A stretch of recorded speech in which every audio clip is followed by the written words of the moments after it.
رسالہ بچوں کا اسلام، شمارہ نمبر 916۔ محترم جاوید بسام کی کہانی تم ایک اچھے دوست ہو۔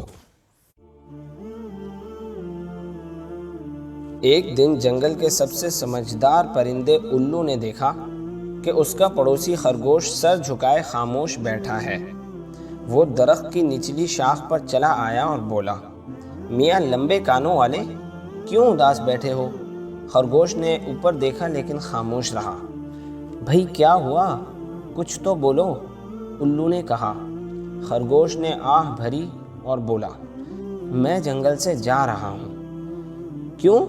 الو نے حیرت سے پوچھا۔ میں اپنے دشمنوں سے تنگ آ گیا ہوں، یعنی لومڑ اور بھیڑیے سے۔ خرگوش نے اس بات میں گردن ہلائی۔ اب کیا ہوا؟ الو نے پوچھا۔ آج کل میں اپنے کھیت میں گاجریں بو رہا ہوں۔ میں دن میں محنت کرتا ہوں اور وہ رات کو تمام کھیت الٹ پلٹ کر دیتے ہیں۔ خرگوش بولا، تم ان سے مقابلہ کیوں نہیں کرتے؟ میں لڑ لڑ کر تھک گیا ہوں۔ تمہیں ہمت نہیں ہارنی چاہیے، بزدل لوگ ہمت ہارتے ہیں، اور تم تو بہت بہادر ہو۔ الو بولا، مگر میں کب تک ان سے لڑتا رہوں؟ خرگوش نے پوچھا۔ جب تک وہ ہار نہ مان لیں، الو بولا۔ خرگوش نفی میں گردن ہلاتے ہوئے بولا، وہ بہت چالاک اور طاقتور ہیں، وہ کبھی ہار نہیں مانیں گے۔ وہ طاقتور ضرور ہیں، مگر تمہارے جیسے ہوشیار نہیں۔ تم نے اپنی ذہانت سے انہیں ہمیشہ شکست دی ہے۔ الو بولا، نہیں، میں ہار چکا ہوں۔ اب مجھے اپنا سامان سمیٹ کر اس جنگل سے رخصت ہو جانا چاہیے۔ خرگوش بے دلی سے بولا اور اپنی کھو کی طرف بڑھ گیا۔ الو تیزی سے کچھ سوچ رہا تھا۔ آخر وہ بولا، رکو، ذرا میری بات غور سے سنو۔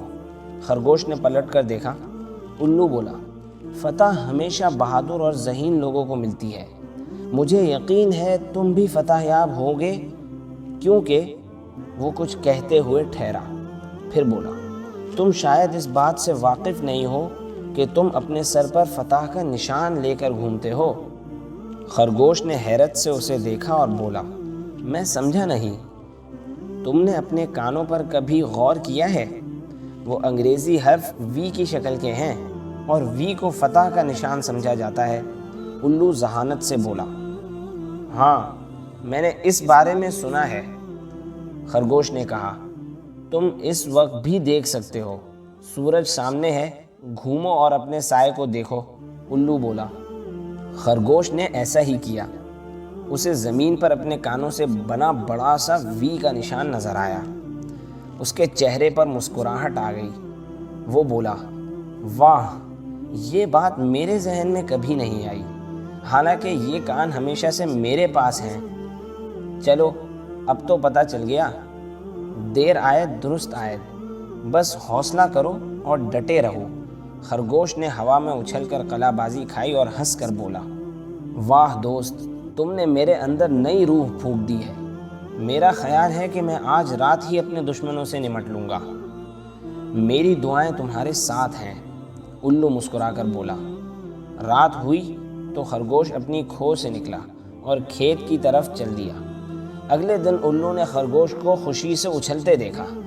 کیا ہوا میاں لمبے کانوں والے، خیر تو ہے نا؟ اس نے پوچھا۔ ہاں، میرے ساتھ تو سب خیر ہے، مگر میرے دشمن خیریت سے نہیں ہیں۔ خرگوش بولا۔ کیوں؟ الو نے پوچھا۔ کل رات بھی وہ میرا کھیت اجاڑنے آئے تھے، لیکن میں نے پہلے سے انتظام کر رکھا تھا۔ جیسے ہی انہوں نے کھیت میں قدم رکھے، وہ چیخنے اور اچھلنے لگے، کیونکہ میں نے مٹی میں جلتے ہوئے انگارے چھپا رکھے تھے۔ انہوں نے بھاگنے کی کوشش کی، لیکن ان کے پاؤں بار بار انگاروں پر پڑتے، اور وہ بلبلاتے ہوئے کبھی ایک پاؤں اٹھاتے تو کبھی دوسرا۔ بڑی مشکل سے وہ باہر آئے۔ اب دونوں اپنے غار میں جلتے پاؤں لیے ہائے ہائے کر رہے ہیں۔ خرگوش خوشی سے چہچہاتے ہوئے بولا، بہت خوب، میں نے کہا تھا نا کہ تم ان پر فتح حاصل کرو گے۔ الو خوشی سے بولا، ہاں، یہ تمہارے حوصلہ بڑھانے کی وجہ سے ہوا۔ تم ایک اچھے دوست ہو۔ تو دوستوں، امید ہے آپ کو کہانی پسند آئی ہوگی۔ اگر آپ اسی طرح کی مزید دلچسپ اور چٹپٹی کہانیاں سننا چاہتے ہیں تو چینل کو سبسکرائب کریں اور بیل آئیکن کو کلک کریں۔